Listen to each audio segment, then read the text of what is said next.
sertamu.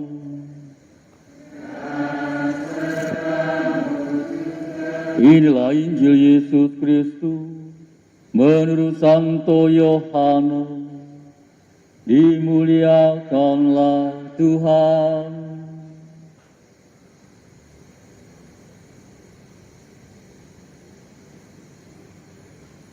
Sekali peristiwa, Yesus berkata kepada Nikodemus yang datang kepadanya pada waktu malam, sama seperti Musa meninggikan ular di padang gurun, demikian juga Anak Manusia harus ditinggikan, supaya setiap orang yang percaya kepadanya beroleh hidup yang kekal.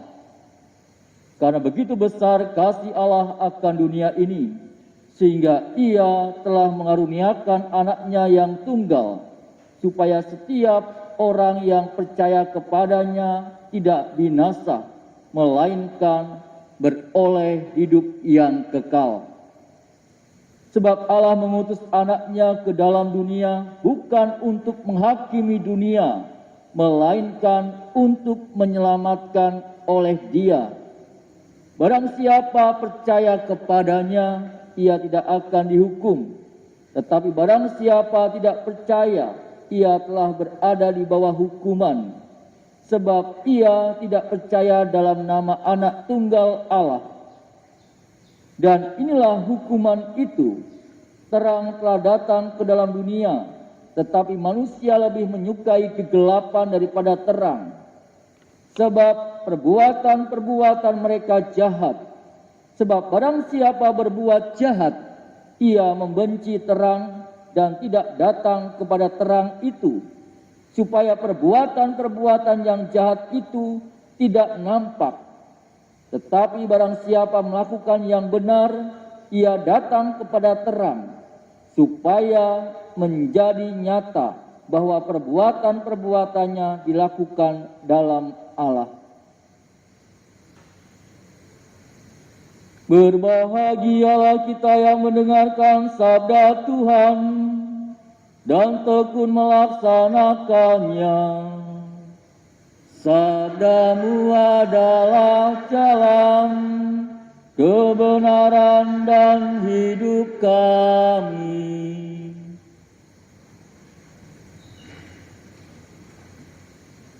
Para suster, Bapak, Ibu, saudara-saudari dan adik yang kami kasihi, kita memasuki hari Minggu Prapaskah yang keempat.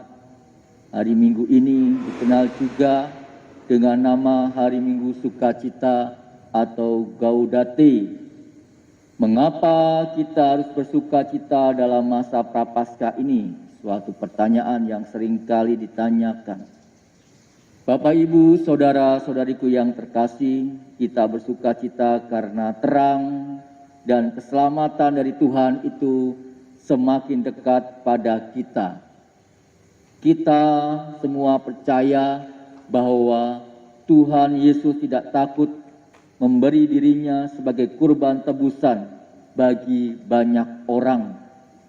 Tuhan Yesus adalah putra manusia yang harus ditinggikan, disalib, agar siapa saja yang percaya kepadanya tidak mengalami binasa, melainkan memiliki hidup yang abadi. Yesus juga diserahkan oleh Bapa sebagai bukti cinta kasih-Nya kepada dunia. Dan Dialah satu-satunya Tuhan, Sang Penyelamat kita. Kita tentunya bersukacita di dalam Tuhan, karena kita percaya bahwa Ia juga menyelamatkan kita. Para suster, Bapak, Ibu, dan saudara-saudariku yang terkasih, sukacita yang besar juga ditandai dengan hadirnya Tuhan Yesus sebagai terang dunia. Di dalam Dia adalah terang yang telah datang ke dunia ini bagi kita sebagai manusia. Lebih yang terkadang dalam diri kita ini seringkali menyukai kegelapan daripada terang. Perbuatan-perbuatan jahat yang seringkali menyakiti hati Tuhan yang menjauhkan diri kita dari terang Yesus itu sendiri. Hanya orang benar yang bisa datang kepada terang dan merasakan sukacita abadi.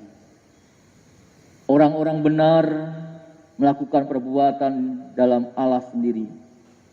Yesus adalah tentunya terang dunia, maka hendaklah kita semua merasakan terangnya dan sukacita itu dalam hidup kita.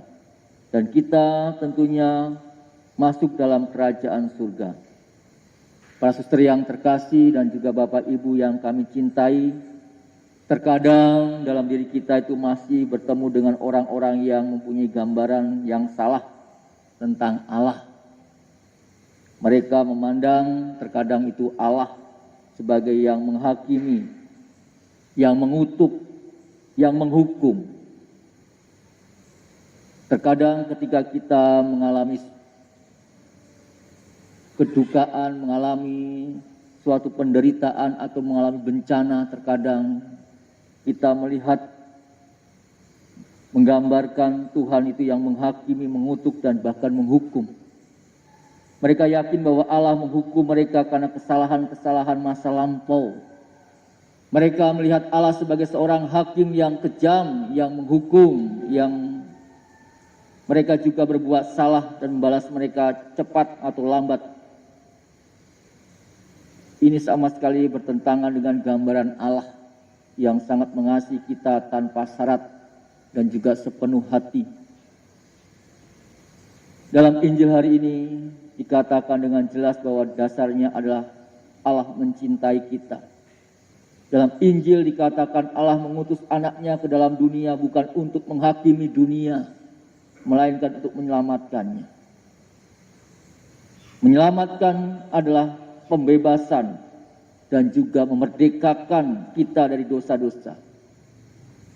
Masa Prapaskah ini tentunya baik bagi kita semua untuk membuka hati kita bahwa Allah yang begitu berbelas kasih kepada kita, Ia ingin membebaskan kita dari kekuatan, kekhawatiran, keraguan yang tidak perlu, sehingga membuat kita merasa leluasa untuk mengasihi Allah dan juga sesama. Terkadang kita ini terkungkung oleh kekhawatiran hidup kita, menyalahkan diri kita, menyalahkan Tuhan, bahkan menyalahkan sesama. Allah menginginkan kita untuk menjadi manusia seperti Yesus, serupa dengan gambar Yesus. Maka Allah tidak pernah berhenti mencintai kita, bahkan ketika kita berbuat salah. Allah tentunya mau terbuka bagi orang-orang yang mau bertobat dan kembali kepadanya. Allah tidak akan menghukum mereka. Ia berbelas kasih kepada kita semua.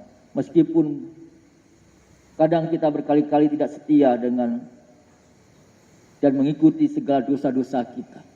Tetapi Allah tetap menunjukkan belas kasih-Nya kepada kita. Itulah kegembiraan sukacita yang harus kita tampakkan dalam persiapan kita menuju penebusan Yesus Kristus melalui kebangkitannya. Maka marilah kita mohon kepada Tuhan agar kita selalu diingatkan dalam diri kita Allah yang begitu mengasihi kita. Kita mau datang kepadanya, mohon pengampunan dan juga belas kasih-Nya dalam hidup kita.